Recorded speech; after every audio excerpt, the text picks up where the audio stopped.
시청자 여러분 그리고 장병 여러분 안녕하십니까? 국방 뉴스를 전해드립니다. 북한의 사이버전 능력이 중국과 러시아에 비해서는 떨어지지만 세계적인 수준인 것으로 드러났습니다. 국가안보전략연구원과 국가보안기술연구소가 학술회의를 열고 북한 해커들의 활동 사례와 기술 수준을 공개했는데요. 상당히 위협적인 것으로 밝혀졌습니다. 전문가들은 북한의 사이버 위협에 대응하기 위해서는 전문 인력을 양성하고 컨트롤 타워를 구축해야 한다고 지적했습니다. 주요 내용을 윤현수 기자가 정리했습니다. 중국 주요 도시에서 활동하던 북한 해커들이 단속을 피해 최근 동남아시아 지역으로 거점을 옮기고 있다. 이들은 평소엔 불법 도박 사이트 운영 등으로 외화 벌이를 하고 평양에 지시가 떨어지면 무차별 사이버 공격을 감행한다. 김인중 국가보안기술연구소 창의 혁신부장이 북한 엘리트 해커들의 활동 사례에 대해 발표한 내용입니다. 김 부장은 북한 사이버 부대 귀순자의 말을 인용해 사이버 보안의 중요성에 대한 경각심을 증폭시켰습니다.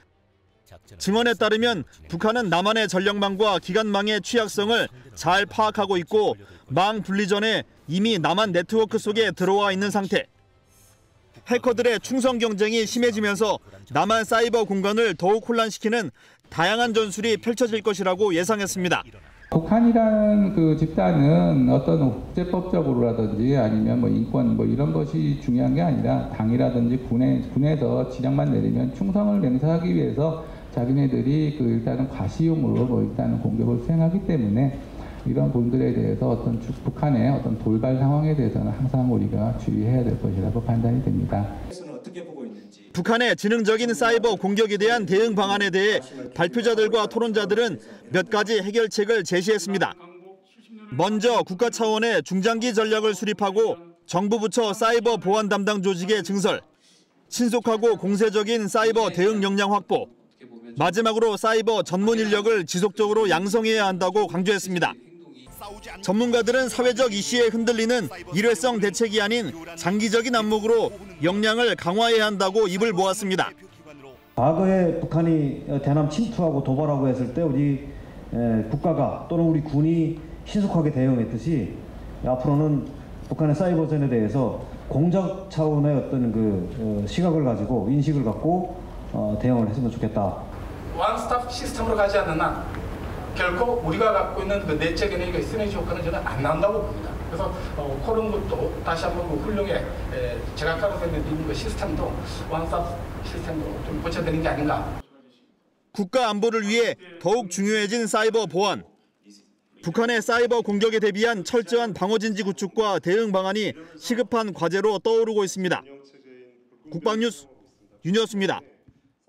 황진화 국회 국방위원장이 합참 간부들을 대상으로 특별 강연을 했습니다. 황진화 위원장은 군이 국가 안보를 책임지는 것은 물론 국가 경제 발전에도 기여할 수 있도록 노력해야 한다고 강조했습니다. 오사연 기자의 보도입니다. 황진화 국회 국방위원장이 군이 위기에 직면했다고 밝혔습니다. 우선 북한과 주변국 상황에 대한 우려를 표명했습니다. 북한이 과거와 달리 핵과 미사일, 사이버 부대 등의 비대칭 전력으로 우리나라를 위협하는 상황에서 우리가 보다 창의적이고 적극적인 사고로 북한을 압도할 수 있어야 한다고 강조했습니다. 북한이 가지고 있는 현존 군사력, 현존 위협에 대해서 대응하는 건 대응을 하되 이 사람들이 깜짝 놀랄 구상을 가지고 압도하는 그러한 북한을 꼼짝 못하게 만드는 그런 방편을 같이 개발을 해서 나갈 수 있는 그런 전략적 구상을 해야 되는 거 아닌가. 또 중국과 일본 등 주변국의 상황도 면밀히 살피고 대처 방안을 고민해야 한다고 밝혔습니다.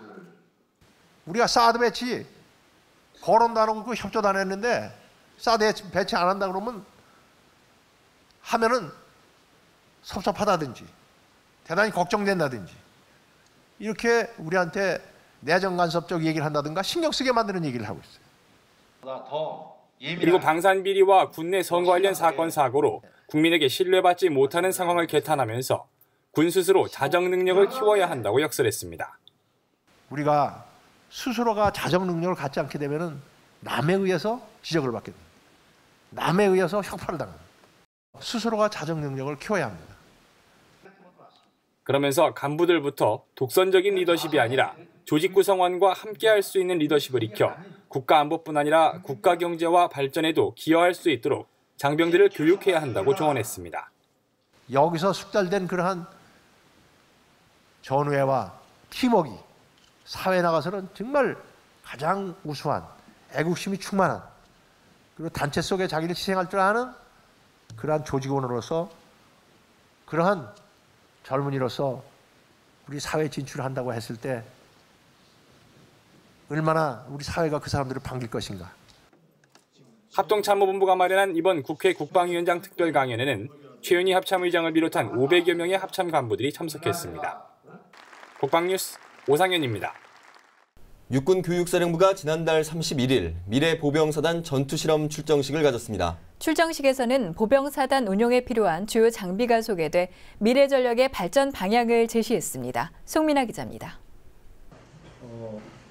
육군교육사령부가 신기술을 활용한 전투수행 방법의 변화를 논의하고자 미래보병사단 전투실험 출정식을 가졌습니다. 전투실험은 미래 작전 환경 변화를 예측해 전투수행 방법 변화 등에 대한 문제 해결 방안을 모색하는 과정으로 미래 국가방위력 구비와 국방개혁의 성공을 보장하는 창조국방의 가장 효과적인 수단으로 평가받고 있습니다. 출정식에는 국방부와 합참, 국방과학연구소 등 관계자 200여 명이 참석해 미래 보병사단 전력 운용 방안을 모색했습니다. 육군의 핵심 제대인 미래 보병사단의 전투 실험을 하게 되어 있습니다. 미래 싸우는 방법에 기초해서 전체적인 임무 수행 능력은 워게임 실험을 통해서 감시, 결심, 타격 등 핵심 과제는 실기동 실험을 통해서 검증하여 국민에게 신뢰를 줄 수 있는 강군 육군 건설에 매진할 수 있도록 하겠습니다. 이날 출정식에는 미래 보병사단 운용에 필요한 주요 장비로 사단급 UAV와 원격 운용 통제탄 등 30여 종의 장비가 소개됐습니다.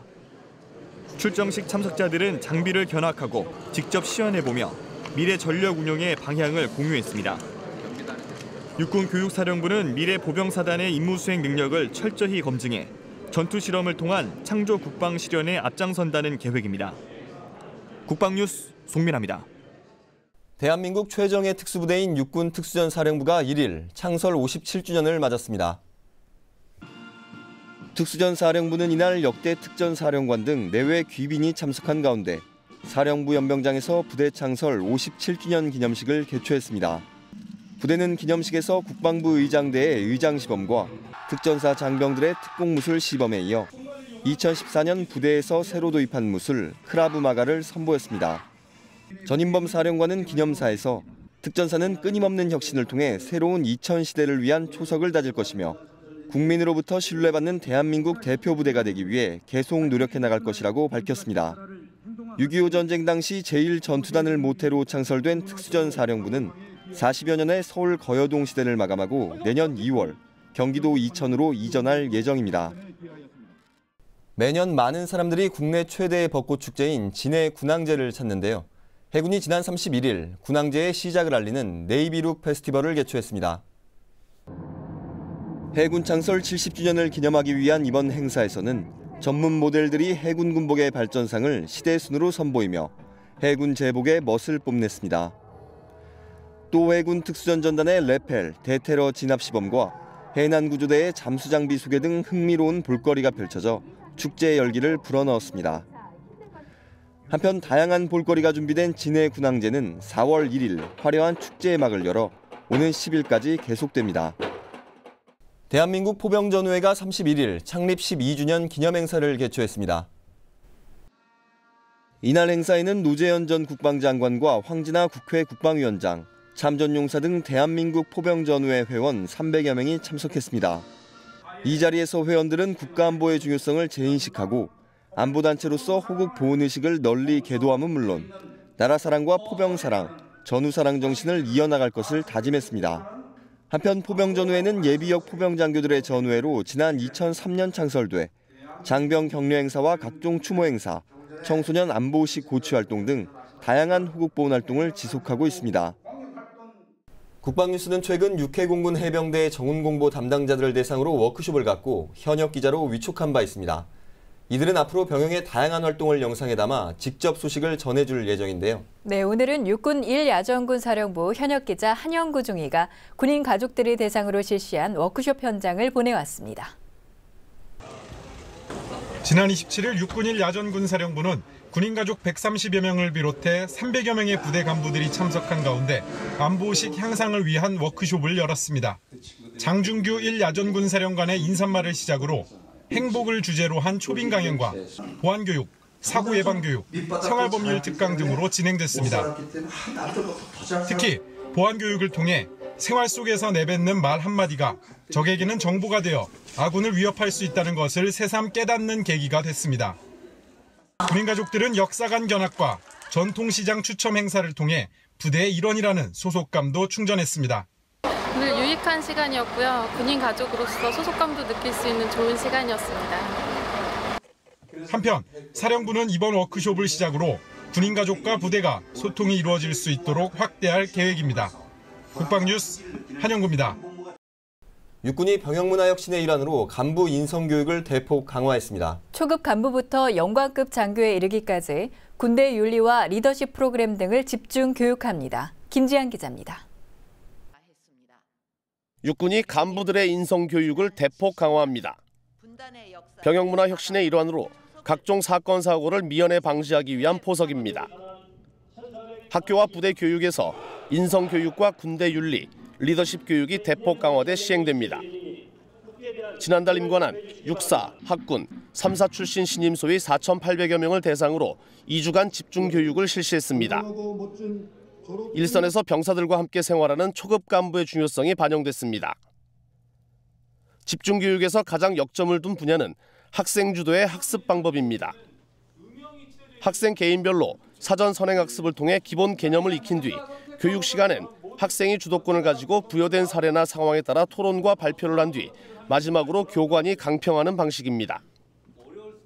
프로그램은 육군교육사령부가 지난해 2달여간 야전에서 복무 중인 중대장과 소대장 6,900여 명을 대상으로 도덕성과 군사 전문 지식 등 21개 항목에 대한 리더십을 진단해 개발했습니다. 조사 결과 중대장급 간부에서는 대인관계 기법과 자기개발 등의 역량이, 소대장급에선 대인관계 기법, 판단력, 군사 전문 지식 등이 저조한 것으로 확인됐습니다. 각 교육은 구체적인 사례와 상황 위주의 토론, 역할극, 외부 전문 강사 초빙 강연 등으로 진행됩니다. 육군은 올해 상반기 중 연대장과 대대장 등 상급 지휘관과 참모를 대상으로 하는 리더십 강화 프로그램도 개발해 적용할 계획입니다. 국방뉴스 김재한입니다.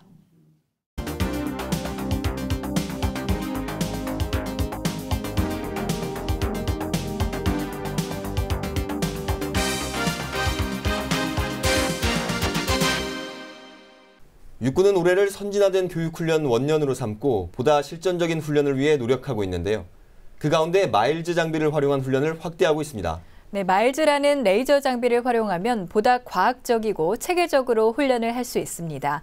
마일즈 훈련 현장을 이혁근 기자가 다녀왔습니다. 강원도 철원의 한 야산. 수풀을 헤치고 장병들이 움직이기 시작합니다. 신속하게 움직인 후 적절한 곳에 몸을 숨기고 주변을 철저하게 경계합니다. 같은 시간 산 위에 위치한 방어부대 관측소. 산 아래에 있는 공격부대원들을 발견하고 즉각 사격 명령을 내립니다. 9시 방향 기동 중인 적 1, 2소대! 소대 선원! 사격 기시! 산 위에서 먼저 총성이 들리자 공격부대도 바로 대응에 나섭니다. 1분대 분대 양조! 약자 앞으로! 양부대는 서로 치열한 교전을 시작합니다. 그런데 장병들이 사용하는 무기와 전투복에 조금 독특한 장비가 눈에 띕니다. 중대급 마일즈 장비입니다. 각자의 무기에는 레이저 발사 장치가, 표적에는 레이저 감지 센서가 부착돼 있어 부대는 보다 과학적이고 체계적인 훈련을 할 수 있습니다. 마일즈는 병사가 총탄과 포탄 대신 레이저를 발사해 표적에 명중했는지 여부를 과학적으로 정확히 가리는 장비입니다. 마일즈 장비를 활용해 서로 레이저 공격을 주고받자 팔에 있는 개인별 표시기에 상태가 나타납니다.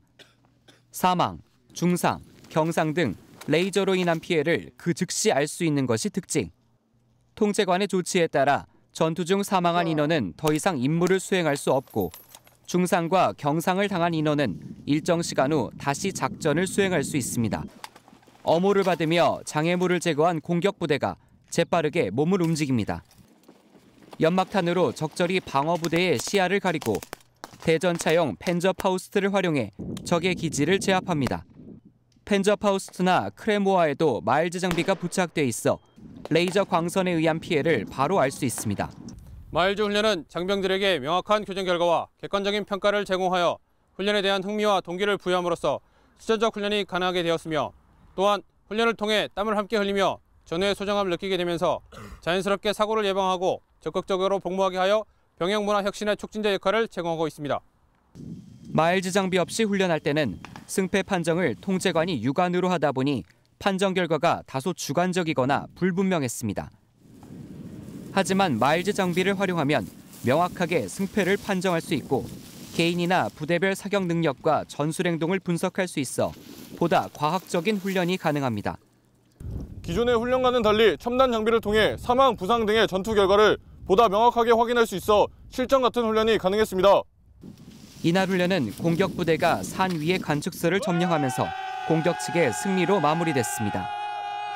육군은 중대급 마일즈 장비를 오는 2017년까지 모든 사단에 배치할 예정입니다. 중대급 장비가 사단에 보급되면 모든 대대는 1년에 2주간 최소 2회, 많게는 4에서 5회까지 마일즈 훈련을 할 수 있습니다. 과학으로 무장한 실전적 육군 훈련. 레이저 교전 체계 마일즈 장비를 활용해 보다 체계적으로 진화하고 있습니다. 국방뉴스 이혁근입니다. 다음은 국방 게시판입니다. 국방부와 육해공군본부가 2015년도 일반 군무원을 채용합니다. 채용 인원은 모두 1,213명으로 전년 대비 179명이 증가했으며 응시 상한 연령을 폐지하는 등 많은 수험생이 응시할 수 있도록 했습니다. 원서 접수와 기타 자세한 사항은 각 군의 인터넷 사이트를 통해 확인하시기 바랍니다. 국방홍보원이 국방TV 뉴스 앵커와 기자로 활동할 현역 앵커를 모집합니다. 육군 공통병과 중소위 1명으로 전속 후 2년 이상 근무가 가능해야 합니다. 서류 전형과 실기시험, 면접을 거쳐 최종 선발하며 4월 13일부터 17일까지 우편 또는 이메일로 접수합니다. 자세한 내용은 국방뉴스팀으로 문의하시기 바랍니다. 방위사업청이 국내외 업체를 대상으로 절충교육 제도와 참여 절차 등을 소개하고 국내 방산기업 제품의 정보를 제공하는 절충교육 영문 홈페이지를 구축했습니다. 이번 홈페이지 구축에 따라 국내 방산업체를 효율적으로 홍보하게 되고 국외 업체와의 협력을 활성화해 방산 수출 증대에 기여하게 될 전망입니다. 계룡대 근무지원단이 최근 인권이 존중되는 열린 병영문화 정착을 위해 인권 존중 가이드북을 발간했습니다. 책자는 인권이란 무엇인가, 병영 내 인권 침해 사례, 병영 상담 Q&A 등으로 나눠져 있습니다. 계근단은 책자를 군 인권 지침서로 활용할 수 있도록 각 사무실과 생활관에 비치했으며 장병과 군무원들에게도 배부할 계획입니다. 앞서 군항제의 시작을 알리는 네이비룩 페스티벌 소식 전해드렸는데요. 벚꽃축제로 널리 알려진 군항제는 최초 이순신 장군의 숭고한 얼을 기리는 추모 행사로 시작됐습니다. 네, 특히 이번 군항제에는 창설 70주년을 맞은 우리 해군의 다양한 행사도 마련이 됐는데요. 군항의 도시 진해에서 아름다운 벚꽃도 즐기시고 추모공의 후예인 우리 해군과도 함께하는 뜻깊은 시간 보내시길 바랍니다. 국방뉴스를 마칩니다. 시청해주신 여러분 고맙습니다.